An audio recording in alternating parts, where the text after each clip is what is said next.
Supreme court के 16 अक्टूबर 2003 के order ने सम्राट चौधरी को अयोग्य घोषित किया था। उनके 2000 के परबत्ता से निर्वाचन को रद्द किया गया था और इसी सब के चलते उनको मंत्री पद से भी इस्तीफा देना पड़ा था। आप प्रबुद्ध लोगों को याद होगा 1999 में वो मंत्री बन गए थे, तब वो एमएलसी नहीं थे, एमएलए नहीं थे। 2000 में उन्होंने चुनाव लड़ा परबत्ता से, अपनी उम्र 25 साल से ज्यादा दिखाई। उसके बाद इलेक्शन पिटीशन दायर हुई और 2003 के सुप्रीम कोर्ट के निर्णायक ऑर्डर ने 1981 उनकी डेट ऑफ बर्थ माना, उनका चुनाव रद्द किया, उनको अयोग्य घोषित किया। उच्चतम न्यायालय ने यह फैसला किस आधार पर सुनाया था? बिहार सेकेंडरी एजुकेशन बोर्ड ने एक सर्टिफिकेट इशू किया था। उसमें 1996 में सम्राट चौधरी और राकेश कुमार प्राइवेट कैंडिडेट थे कृतानंद विद्यालय से। उनका रोल नंबर 19 था। यह अलग बात है कि वो एग्जाम में फेल हो गए थे। बिहार सेकेंडरी एजुकेशन बोर्ड ने 1996 में जो सर्टिफिकेट इशू किया था उसके आधार पर सुप्रीम कोर्ट ने यह फैसला सुनाया। और गौरतलब बात यह है कि उनको अयोग्य घोषित करने में, उनकी जन्मतिथि को 1981 डिक्लेयर करने में बिहार के बीजेपी के दिवंगत सुशील मोदी जी की बड़ी भूमिका थी। उन्होंने इस मामले को कोर्ट तक ले गए थे और उनकी बड़ी भूमिका थी और उसके बाद ही सम्राट चौधरी जी का इस्तीफा भी हुआ था।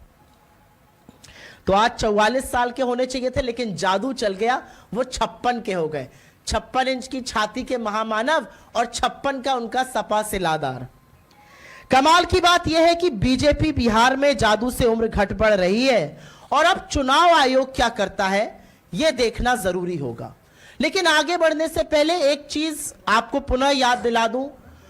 1995 में तारापुर में हत्याकांड हुआ था, ये भी उसमें संलग्न थे और इन्होंने रिटन में एफिडेविट देकर बोला था कि 1995 में ये मात्र 15 वर्ष के थे, ये नाबालिग थे और इसी आधार पर इनको बेल मिली थी। तो 1981 में पैदा हुए थे, ये इन्होंने खुद माना जब इनको तारापुर हत्याकांड में बेल चाहिए थी। 1968 के हो गए जब इनको चुनावी एफिडेविट भरना था, 1968 में पैदा हो गए।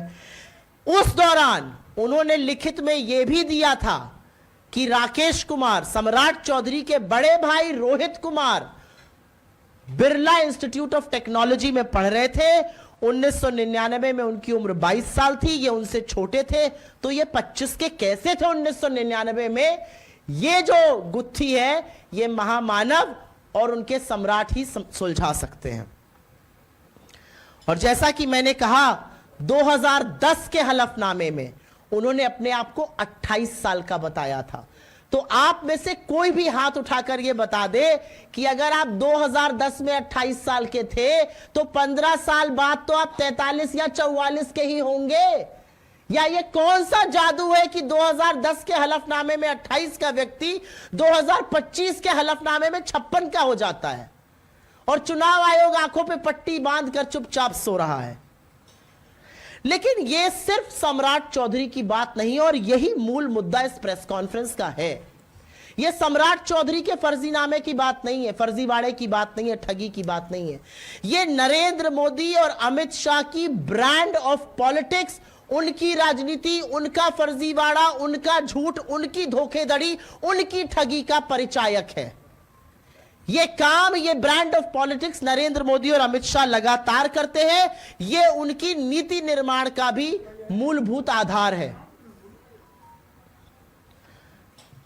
ये जो तथाकथित डबल इंजन की सरकार है ये फर्जीवाड़े और झूठ के आधार पर चल रही है और ये हम आपको साक्ष्य के साथ इन्हीं के हलफनामों से, इन्हीं के एफिडेविट से, सुप्रीम कोर्ट के जजमेंट से आपको बता रहे हैं।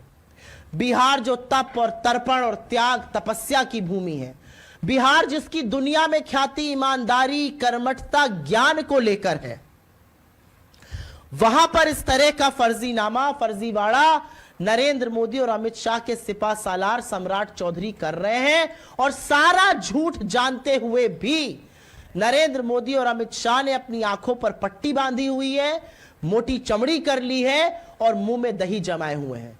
इस पर कोई कार्रवाई नहीं की जा रही है।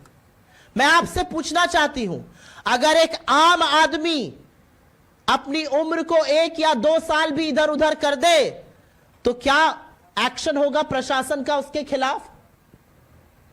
क्या करेगी सरकार? क्या करेगी यूनिवर्सिटी? क्या उसको नौकरी मिलेगी? क्या उसकी नौकरी बरकरार रहेगी? नहीं रहेगी। लेकिन यहां पर अपनी उम्र को साल दर साल इधर उधर करने वाले व्यक्ति को अध्यक्ष घोषित कर दिया जाता है, उसको मुख्यमंत्री बनाया जाता है। अब वो उम्मीदवार है और बीजेपी उसके खिलाफ कोई एक्शन नहीं ले रही है। इस पूरे मामले में बीजेपी क्या करती है यह देखना होगा, चुनाव आयोग क्या करता है यह देखना होगा और तुरंत कानूनी कार्रवाई होनी चाहिए। लेकिन बीजेपी का एक ट्रैक रिकॉर्ड है, हम सबको पता है कि मर्यादा और नैतिकता पर उनका क्या स्टैंड रहता है। हम सबको पता है कि वो आगे क्या करेंगे या क्या नहीं करेंगे।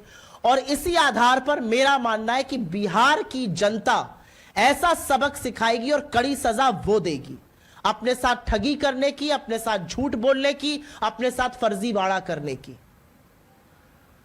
ये बेशर्मी, ये ठगी बिहार की जनता के साथ की जा रही है। और यहां पर टेस्ट पर चुनाव आयोग भी है। चुनाव आयोग से यह पूछना रहेगा कि उच्चतम न्यायालय जिसका जजमेंट है 16 अक्टूबर 2003 का, और अपने जजमेंट के अंतिम पैराग्राफ में यह कहते हैं सुप्रीम कोर्ट का जजमेंट कि इसकी कॉपी चुनाव आयोग भी भेजी जाए और बिहार की लेजिस्लेटिव असेंबली के स्पीकर के पास भी भेजी जाए।